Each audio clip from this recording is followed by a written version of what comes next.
General Manager Merrick Bilski feels the heritage guidelines conflicted with the new non-smoking legislation, making it extremely difficult to build a smoking area.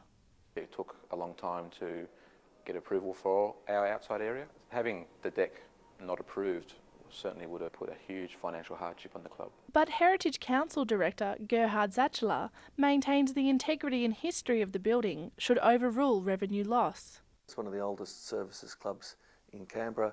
It's in a historic precinct. At the end of the day, if the business fails because of their constraints, the building will cease to exist. But Mr Zatschler blames the non-smoking legislation for overlooking heritage guidelines during the planning phase. Shadow Minister for Health Jackie Burke believes both health and heritage legislation have contributed to the problem. Clubs ACT acted as a consultory committee to the government during the planning process of the non-smoking legislation, yet are unaware that there are any heritage-listed clubs in Canberra.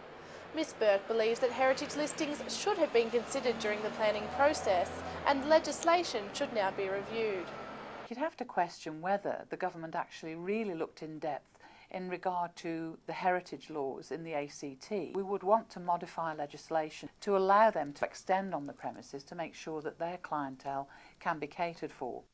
According to the Heritage Council, no plans have been made to modify the legislation.